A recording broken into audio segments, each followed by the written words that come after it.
నమస్కారం. V7 city news కు స్వాగతం. తిరుమల శ్రీవారి సాలకట్ల తెప్పోత్సవాల్లో 4వ రోజైన బుధవారం స్వామివారు తెప్పపై విహరించారు. ముందుగా సాయంత్రం 6 గంటలకు శ్రీదేవి భూదేవి సమేత శ్రీ స్వామివారి ఉత్సవమూర్తుల ఊరేగింపు మొదలైంది. ఆలయ 4 మాడవీధుల గుండా పుష్కరిణి వద్దకు చేరుకుంది. స్వామి అమ్మవార్లు 3 సార్లు విహరిస్తూ భక్తులకు దర్శనమిచ్చారు.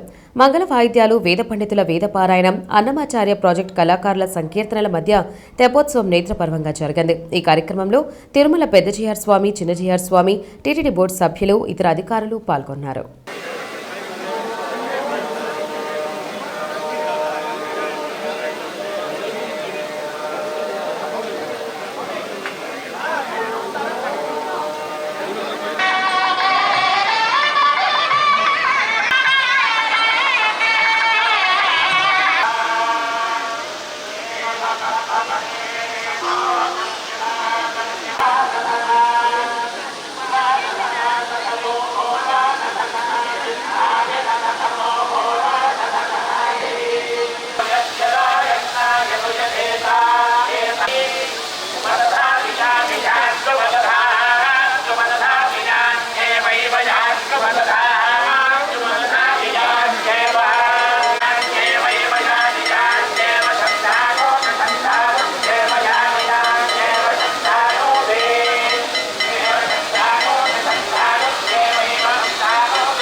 గ్లకోమా వారోత్సవాలను అదనపు వైద్య విద్య సంచాలకులు మరియు principal doctor Chandrasekharan, Ruia hospital superintendent రవిప్రభులు ప్రారంభించారు.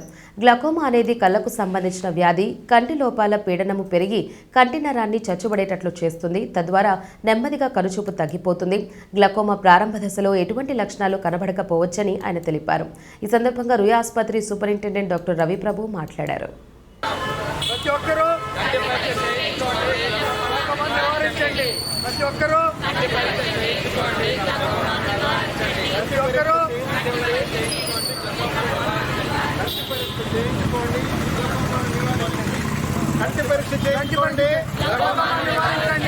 కంటి పరీక్ష చేయించుకోండి. కంటి పరీక్షను చేయించుకోండి. గ్లకోమాను నివారించండి. గ్లకోమాను నివారించేందుకు ప్రతి ఒక్కరూ కంటి పరీక్ష చేసుకోవాలి. గ్లకోమాను నివారించేందుకు ప్రతి ఒక్కరూ కంటి పరీక్ష చేయించుకోవాలి. ప్రతి ఒక్కరూ కంటి పరీక్ష చేయించుకోవాలి. గ్లకోమా వింగ్ ఒకటి ఉంది. ప్రత్యేకంగా మనం ప్రతి ఒక్కరికి వచ్చిన ప్రతి ఒక్క పేషెంట్కి గ్లకోమా పరీక్షలు చేసి దానికి కావాల్సిన స్కానింగ్లు అన్నీ చేసి దానికి కావాల్సిన మందులు ఉచితంగా ఇక్కడ ఇవ్వబడతాయి. సో ప్రతి ఒక్కరూ దీన్ని సద్వినియోగం చేసుకొని ప్రతి ఒక్కరూ కంటి పరీక్షలు చేసుకొని మీ కంటి చూపును కాపాడుకోండి అని నా మనవి. పోయి పర్మనెంట్గా చూపు కోల్పోయే ప్రమాదం ఉంది. ఈ గ్లాకోమాని మనం తెలుగులో నీటి కాసుల జబ్బు అంటాం. ఈ నీటి కాసుల జబ్బుగా రావడానికి కారణాలు అనేక రకాలు. ఒకటి జన్యుపరంగా పుట్టుకతో వచ్చేటివి, కొన్ని అక్వైర్డ్ గ్లాకోమాస్ అంటాం. అవి వయసుతో వచ్చేటివి, వయోభారం వల్ల వచ్చేటివి కొన్ని. అయితే కొన్ని ముందుగానే మనం వాడే మందుల వల్ల కానీ మన కంటి పరిస్థితుల వల్ల కానీ మనకి కంట్లో ప్రెషర్ పెరిగే ఛాన్స్ ఉంది. బట్ ఎవరికి ఆ ప్రెషర్ ఎక్కువ అయింది, కంట్లో ఉండాల్సిన ఒత్తిడి కంటే ఎందుకు ఒత్తిడి ఎక్కువ అయింది, ఆ ఒత్తిడి ఎవరికి ఉంది అనేది మనం చూసుకోలేం. చూపు పోయిన తర్వాత మనం గమనించుకున్నా కూడా ఆ చూపుని మళ్ళీ తిరిగి తేలేం. దానికోసం ప్రతి ఒక్కరూ కంటి చూపులో ప్రెషర్ కూడా చెక్ చేయించుకోవాలి కంటి చూపు వెళ్ళినప్పుడు. వీళ్ళలో ముఖ్యంగా ఎవరెవరు చెక్ చేసుకోవాలంటే ప్రెగ్నెంట్ ఉమెన్, జన్యుపరంగా ఫ్యామిలీలో ఎవరికైనా గ్లాకోమా నీటి కాసుల జబ్బు ఉన్న పేరెంట్స్ ఉన్న వాళ్ళు, బ్రదర్స్ సిస్టర్స్కి ఎవరికైనా గ్లాకోమా ఉన్న వాళ్ళు ఖచ్చితంగా చేసుకోవాలా. ప్రతి ఒక్కరూ 35-40 సంవత్సరాలు వచ్చిన తర్వాత ప్రతి సంవత్సరం ఒక్కసారి కంటి పరీక్ష చేయించుకొని దాంట్లో గ్లాకోమా ఏమైనా ఉందా, నరాల్లో ఎటువంటి జబ్బులు ఏమైనా ఉన్నాయా, వాళ్ళకి దృష్టి లోపాలు ఏమైనా ఉన్నాయో చూసుకొని దానికి ట్రీట్మెంట్ తీసుకుంటూ రావాలా.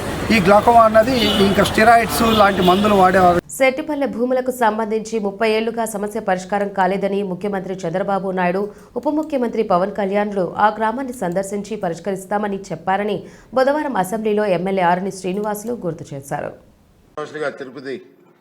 తిరుపతి నియోజకవర్గంలో చెట్టుపల్లి గ్రామం ఇనాముగా ఉండేది అధ్యక్ష. అది ఎప్పటి నుంచో పంచాయతీలో ఉండేది. 2023లో కార్పొరేషన్లో చేర్చడం జరిగింది. 1979 నుండి భూములు సెటిల్మెంట్ పెండింగ్లో ఉన్న సమస్యను పరిష్కరించడానికి ల్యాండ్ పూలింగ్ పథకం ద్వారా భూమి మొత్తాన్ని అభివృద్ధి కోసం దాదాపు 355 ఎకరాలలో 2750 మంది రైతులు ఇళ్ల ప్లాట్లు కలిగిన వాళ్ళు ఉన్నారు అధ్యక్ష. గౌరవ ముఖ్యమంత్రి నారా చంద్రబాబు నాయుడు గారు 2019లో దీన్ని చెట్టపల్లి గ్రామ భూ సమస్యను పరిష్కరించాలని కలెక్టర్ గారికి ఒక కమిటీని ఏర్పాటు చేయడం జరిగింది అధ్యక్ష. దాంట్లో 30% భాగస్వామ్యంతో 50-50 భాగస్వామ్యంతో జీవో నెంబర్ 173 డేటెడ్ 2019 విడుదల చేయడం కూడా జరిగింది అధ్యక్ష. తర్వాత గత దుర్మార్గం పాలనలో దీన్ని మున్సిపల్కు ట్రాన్స్ఫర్ చేయడం జరిగింది అధ్యక్ష. అర్హత మున్సిపాలిటీ నుంచి ఈ 5 సంవత్సరాల్లో ఏ ఒక్క కార్యక్రమం కూడా దాంట్లో చెట్టపల్లి గ్రామంలో జరగలేదు అధ్యక్ష. 2024 ఎలక్షన్స్లో గౌరవ ముఖ్యమంత్రి గౌరవ ఉప ముఖ్యమంత్రి గారు కూడా చెట్టపల్లి భూ సమస్యను పరిష్కరిస్తామని చెప్పడం కూడా జరిగింది అధ్యక్ష. గౌరవ ఉప ముఖ్యమంత్రి గారు చెట్టపల్లి గ్రామం సందర్శించడం కూడా జరిగింది అధ్యక్ష. ఇది చాలా ప్రజలు ఆడ రైతులు గ్రామస్తులు ఎప్పటి నుంచి అవస్థపడుతున్నాడు 30 సంవత్సరాలుగా. ఇప్పుడు మన ప్రభుత్వం వచ్చిన తర్వాత మన ముఖ్యమంత్రి గారు అదేవిధంగా ఉప ముఖ్యమంత్రి గారు ఇద్దరు చర్యలు చేపట్టారు. కలెక్టర్ గారికి కమిషనర్ గారికి ఆదేశాలు ఇచ్చారు. అది కూడా ప్రభుత్వానికి సమర్పిస్తున్నారు. వెంటనే మన మున్సిపల్ మంత్రి గారు దానిపైన చర్య తీసుకొని గవర్నమెంట్లో జీవో ఇప్పించాలనేసి కూడా మీ ద్వారా కోరుతున్నాను అధ్యక్ష. వైఎస్ఆర్ కాంగ్రెస్ పార్టీ 14 ఏళ్లు పూర్తి చేసుకుని 15వ ఏట రావడంతో తిరుపతి నగరంలోని మారుతినగర్లో వైఎస్ఆర్ కాంగ్రెస్ పార్టీ ఆవిర్భావ దినోత్సవం సందర్భంగా పార్టీ జెండాను మాజీ మంత్రి ప్రస్తుత ఎమ్మెల్యే పెద్దిరెడ్డి రామచంద్రారెడ్డి ఆవిష్కరించారు. ఈ సందర్భంగా ఆయన మాట్లాడుతూ వైఎస్ జగన్మోహన్ రెడ్డి పాలనలో 90% విద్యార్థులకు ఫీజు రియంబర్స్మెంట్ పంపిణీ చేశామని అన్నారు. ప్రస్తుత కూటమి పాలనలో పిల్లలందరూ కాలేజీలు నిలిపివేసి పంట పొలాలకు వెళ్తున్నారు.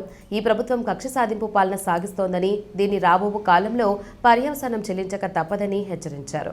ఈరోజు వైఎస్ఆర్ కాంగ్రెస్ పార్టీ ఆవిర్భావ దినోత్సవం. ఇప్పటికే 14 సంవత్సరాలు పూర్తి చేసుకొని 15వ సంవత్సరంలోకి అడుగిడుతా ఉన్న సందర్భంగా ఈరోజు ప్రతి జిల్లాలోనూ పార్టీ అధ్యక్షులు పతాకావిష్కరణ వైఎస్ఆర్ కాంగ్రెస్ పార్టీ పతాకావిష్కరణ చేస్తారు. అదేవిధంగా ఎన్నో ఆశలు పెట్టుకొని పెద్ద పెద్ద చదువులకంతా కూడా ఖర్చు లేకుండా ఇంజనీర్లు, డాక్టర్లు, అదేవిధంగా అనేక రకాల ఉన్నత ఉద్యోగాలందరూ కూడా వైఎస్ఆర్ రాజశేఖర రెడ్డి గారు దివంగత ముఖ్యమంత్రి ప్రవేశపెట్టిన ఫీజు రియంబర్స్మెంట్ వల్లే సాధ్యమైంది. మరి ముఖ్యంగా జగన్మోహన్ రెడ్డి గారు వచ్చిన తర్వాత 90% పైన పిల్లలకందరికీ కూడా వర్తింపజేశారు. ప్రైవేట్ స్కూల్లో కానీ, గవర్నమెంట్ పాఠశాలలో కానీ, ఎక్కడైనా కానీ, కాలేజెస్లో కానీ అన్నిటిలో కూడా చేయడం జరిగింది. మరి ఈరోజు ఎన్నో హామీలు ఇచ్చారు చంద్రబాబు నాయుడు. ఆ హామీలకు తగినట్లు ఏది కూడా చేయలేదు. మరీ ముఖ్యంగా ఈరోజు పిల్లలందరూ కూడా కాలేజీలు నిలిపేసి పంట పొలాలలో పని చేసుకునే దానికి వెళ్ళే పరిస్థితి ఏర్పడింది. మరింత దారుణంగా ఈ ప్రభుత్వం పరిపాలన సాగిస్తూ ఉంది. కాబట్టి దీనికి ఈరోజు మేము ఫీజు రియంబర్స్మెంట్కు మద్దతుగా ఫీజు రియంబర్స్మెంట్ కోర్ను ప్రతి జిల్లా హెడ్ క్వార్టర్లో కూడా నిర్వహించడం జరుగుతుంది. ఈరోజు చిత్తూరు జిల్లాలో నేను కూడా రీజనల్ కోఆర్డినేటర్గా చిత్తూరు జిల్లా హెడ్ క్వార్టర్లో పాల్గొనడం జరుగుతూ ఉంది. మరి ఇంత దారుణమైన పరిస్థితులు విద్యార్థులందరికీ కూడా రావడం అనేది, మరీ ముఖ్యంగా యువకులకంతా కూడా దాదాపు 3,000 రూపాయలు నెల ఇస్తా అన్నాడు. ఇప్పటికే 10 నెలలు పూర్తయింది. 10 నెలల్లో 30,000 ఒక పిల్లవాడికి అప్పు పడాడు. మరి ఈ విధంగా ఆయన చెప్పిన ఏవి కూడా చేయకుండా అరాకొర పెన్షన్లు మాత్రం ఇవ్వడం జరుగుతూ ఉంది. దాంట్లో కూడా ఇప్పటికే 5 లక్షల దగ్గర సాంప్రదాయకమైన రుచికరమైన వంటలను ప్రామాణికంగా నిలిచిన సుందరం టిఫిన్స్ ఇప్పుడు ఆధ్యాత్మిక కేంద్రమైన తిరుపతిలో ప్రారంభించడం జరిగింది.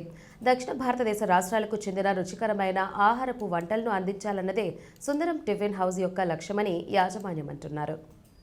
బుధవారం నగరంలోని రామానుజ సర్కిల్ తిరుచానూరు రోడ్డులోని హెచ్పీ పెట్రోల్ బంక్ పక్కన ఆర్చిడియా గ్రూప్ ఆఫ్ హోటల్స్లో లాంఛనంగా ప్రారంభించారు.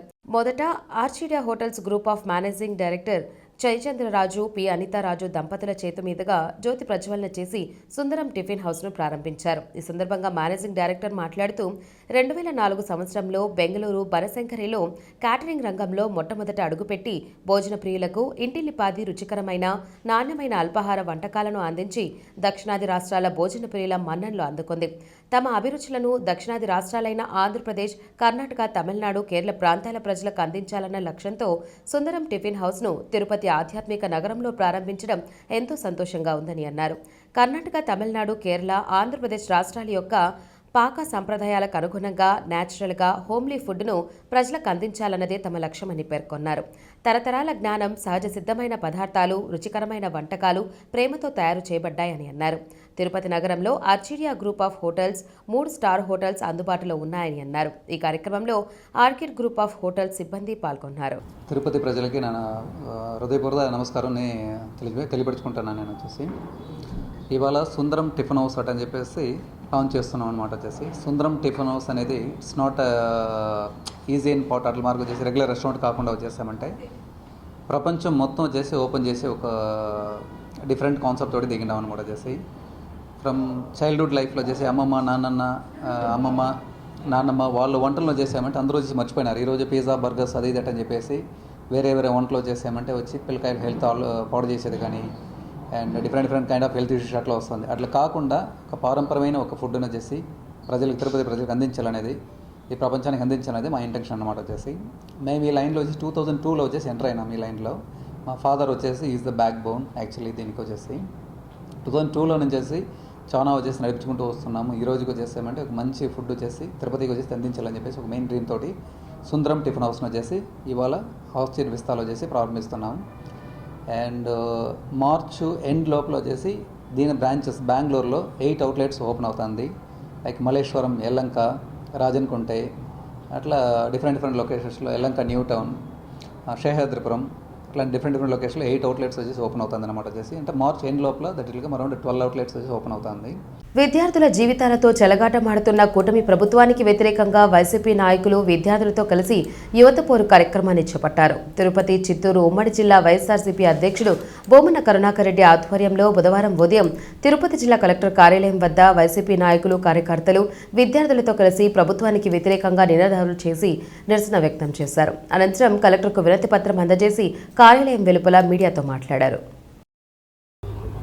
ఈ రాష్ట్రంలో ఉన్నటువంటి విద్యార్థులను, యువతని, అన్ని వర్గాలని దగా చేసి, తప్పుడు వాగ్దానాలు చేసి, అమలు చేయను అని మనసులో అనుకొని ఇవన్నీ కూడా మీకు చేస్తాను అనని జగన్మోహన్ రెడ్డి గారు ఇచ్చినటువంటి పథకాల కంటే దాదాపు 2.5 లక్షల కోట్ల రూపాయలు 5 సంవత్సరాల కాలంలో నేను పేద ప్రజలకంతా కూడా ఇస్తానని ఎన్నికలప్పుడు వాగ్దానం చేసి అధికారంలోకి వచ్చిన తర్వాత ముఖ్యమంత్రి చంద్రబాబు నాయుడు గారు ఒక్క హామీని కూడా నెరవేర్చకుండా అందరినీ కూడా దగా చేస్తున్నారు. దగా చేయటంలో ఏ ఒక్క వర్గాన్ని కూడా ఆయన వదలటం లేదు. మరీ ముఖ్యంగా జగన్మోహన్ రెడ్డి గారి హయాంలో నాడు నేడు అన్న పేరుతో దాదాపు 50,000 కోట్ల రూపాయలతో విద్యార్థుల యొక్క జీవితాలను సమూలంగా మార్చటానికి, నాణ్యమైనటువంటి విద్య వాళ్ళకు అందించటానికి ప్రభుత్వ స్కూళ్ళ పరిస్థితుల్ని సంపూర్ణంగా మార్చివేసి ప్రభుత్వ స్కూళ్ళల్లో చదువుతున్నటువంటి పేద విద్యార్థులకు అందరికీ కూడా కార్పొరేట్ విద్యార్థులు ఏ స్థాయిలో చదువుకుంటున్నారో అంతకంటే మెరుగ్గా బైజూస్ కంటెంట్లని, ల్యాప్టాప్ల్ని వాళ్ళకు అందించటమే కాకుండా అధ్యాపకులకు శిక్షణ ఇప్పించి అత్యంత గొప్పగా వాళ్లకు చదువు చెప్పించి ఆ తరువాత ఇంజనీరింగ్ చదవాలా మా పిల్లలు, డాక్టర్లు కావాలా అన్న సదాశయంతో ఆనాడు రాజశేఖర రెడ్డి గారు ప్రారంభించినటువంటి ఫీజు రియంబర్స్మెంట్ పథకాన్ని సంపూర్ణంగా అమలు చేయటానికి ఏ ఒక్కరికి కూడా అర్హత ఉన్నటువంటి వాళ్లకు అది అందకుండా ఉండే పరిస్థితి లేకుండా జగన్మోహన్ రెడ్డి గారు తన హయాంలో విద్యా దీవెనకు వసతి దీవెనకు దాదాపు 18,000 కోట్ల రూపాయలు ఆయన పేద ప్రజలకు అందించటం జరిగింది. తిరుపతి అవిలాల సమీపంలోని సర్వే నంబర్ గల 271/2 కొంత భూమిని 75 లక్షల రూపాయల వరకు వెచ్చించి విమలమ్మ అనే మహిళ వద్ద 2021లో కొనుగోలు చేశామని, అయితే నేషనల్ హైవే రోడ్డుకు పోయిన భూమి బాధితులకు ప్రభుత్వం గురించి నష్టపరిహారం కూడా పొంది ఉన్నారని తెలిపారు. తమ కమ్మిన భూమిని రిజిస్టర్ పత్రాలలో తప్పుడు సర్వే నంబర్ గల భూమిని విక్రయించారని బాధితులు చిన్న సుబ్బయ్య, లక్ష్మీదేవిలు ఆవేదన చెందారు. ఇది అన్యాయమని ప్రశ్నిస్తే బెదిరిస్తున్నారని ఆరోపించారు. తిరుపతి ప్రెస్ క్లబ్లో ఏర్పాటు చేసిన మీడియా సమావేశంలో బాధితులు మాట్లాడారు. మేము రాయచోటి నుండి ఇక్కడ వచ్చినాం సార్, బతుకుదేరు కానీ వచ్చినామా, వాళ్ళు అక్కడ అమ్ముకొని వచ్చి ఇక్కడ కొనుక్కో అంటే ఆ మారి చేసినారు సార్.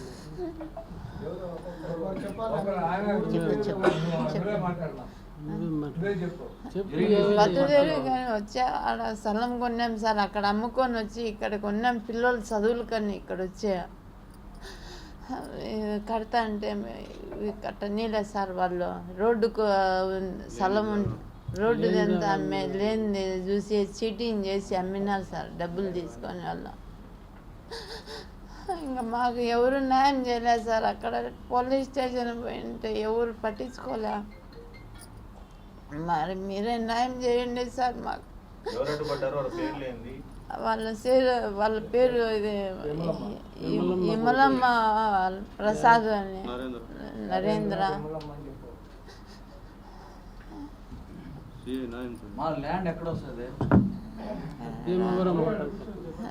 హైవేలో సార్, హైవేలో రోడ్లో ఎవరు మాకు దిక్కులేక వచ్చినాం సార్.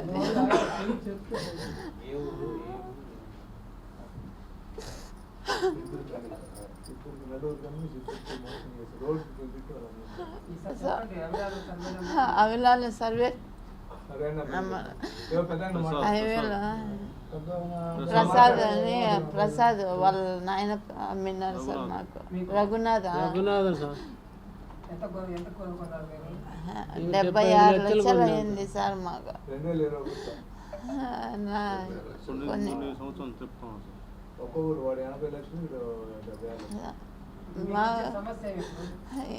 స్థలమే లేదంట sir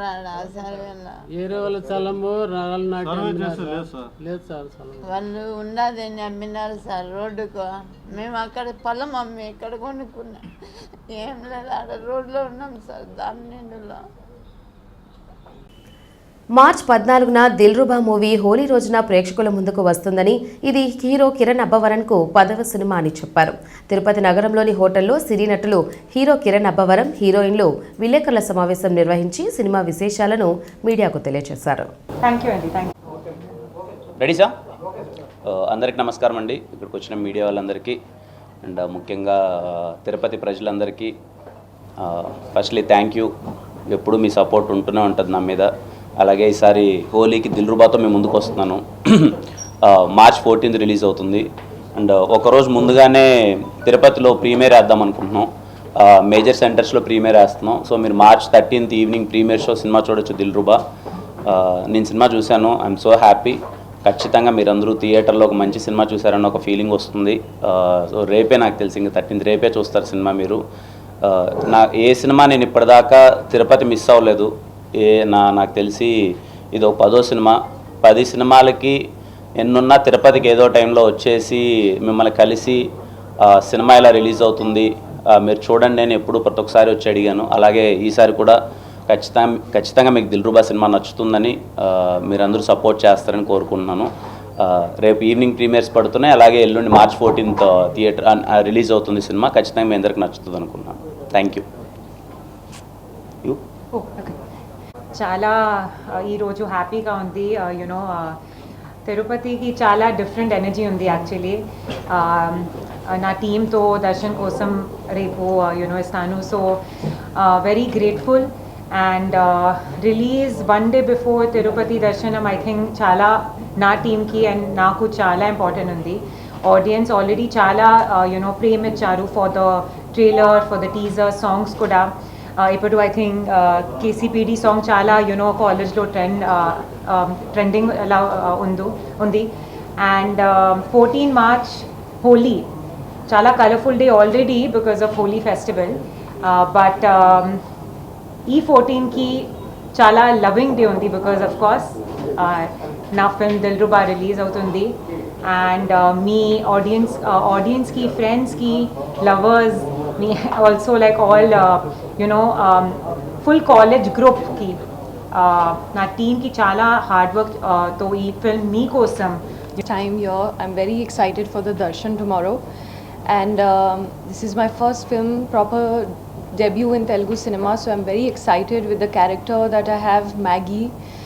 It's a very soulful character, and it's a beautifully written character which I'm playing, and the premieres will open tomorrow, so I'm very excited for the movie, and I hope that you guys also like our movie, so please do come watch our film, celebrate your Holi with us on 14th of March. Thank you very, very much. Thank you. రాష్ట్ర ప్రభుత్వం మహిళల స్వావలంబన దిశగా పలు సంక్షేమ పథకాలను రూపొందించి తద్వారా మహిళలు పురుషులతో పాటు సమానంగా అన్ని రంగాలలో రాణించాలనే సదుద్దేశంతో ముఖ్యమంత్రి నారా చంద్రబాబు నాయుడు అడుగులు వేస్తున్నారని, ఇందులో భాగంగానే అంతర్జాతీయ మహిళా దినోత్సవాన్ని పురస్కరించుకొని మహిళలు పరిగెత్తండి నినాదంతో రాష్ట్ర అభివృద్ధికి కృషి చేస్తున్నారని తెలుగుదేశం పార్టీ మాజీ ఎమ్మెల్యే సుగుణమ్మ, నగర కార్పొరేటర్ అన్న అనిత యాదవ్లు తెలిపారు. బుధవారం ఉదయం తిరుపతి ప్రెస్ క్లబ్లో ఏర్పాటు చేసిన మీడియా సమావేశంలో వారు మాట్లాడారు. ఈరోజు మన కూటమి ప్రభుత్వంలో ప్రజలందరూ కూడా ఆంధ్రప్రదేశ్ 5 కోట్ల ప్రజానీకం అంతా కూడా ఈరోజు ప్రశాంతంగా మరి వారు కోరుకున్న విధంగా ఉన్నటువంటి పరిపాలనకి జోహార్లు అర్పిస్తూ ఈరోజు ఎంతో ప్రశాంత వాతావరణంలో వారంతా కూడా వారి యొక్క జీవనాన్ని గడుపుతున్నారు అంటే దాంట్లో ఎలాంటి సందేహం లేదు. ముఖ్యంగా నేను ఈరోజు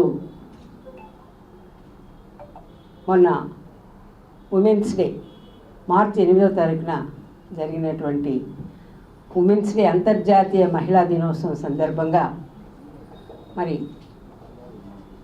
తెలుగుదేశం ప్రభుత్వం మహిళా సాధికారతకు పెద్దపీట వేసింది అని అందరికీ తెలిసిన విషయమే. ఈ రోజున మరి ఏవైతే మేనిఫెస్టోలో అంగన్వాడీలకు కానివ్వండి, సెర్ఫ్ కానివ్వండి, మెఫ్మా కానివ్వండి, ఎస్ఎస్సి గ్రూప్స్కి కానివ్వండి, అంగన్వాడీ సెంటర్స్కి కానివ్వండి, ఆశా వర్కర్స్కి కానివ్వండి, ఏవైతే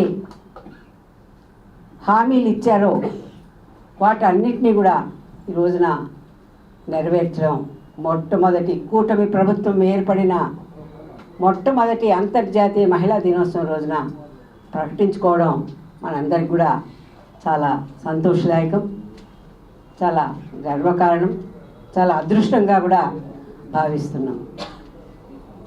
ఈరోజు మరి ఆ రోజునే మన పార్టీ ఆవిర్భావం నుంచి కూడా తెలుగుదేశం పార్టీ సంస్థాపక అధ్యక్షుడైనటువంటి నందమూరి తారక రామారావు గారు అత్యంత ప్రాధాన్యతనిస్తూ కూడు గుడ్డ నీడ, ప్రజలే దేవుళ్ళు, సమాజమే నా దేవాలయం అనే నానుడితో ఒక ఆశయ సాధన కోసం పెట్టినటువంటి తెలుగుదేశం పార్టీ ఇప్పటికీ మరి ఆ ఆశయ సాధన కోసం నిర్విరామంగా కృషి చేస్తుందంటే ఎలాంటి సందేహం కూడా లేదు. ఈరోజు తెలుగుదేశం పార్టీ జాతీయ అధ్యక్షులు నారా చంద్రబాబు నాయుడు గారు, మన ముఖ్యమంత్రి గారు ప్రస్తుతం అదేవిధంగా ఈ వార్తలు ఇంతటితో సమాప్తం. నమస్కారం.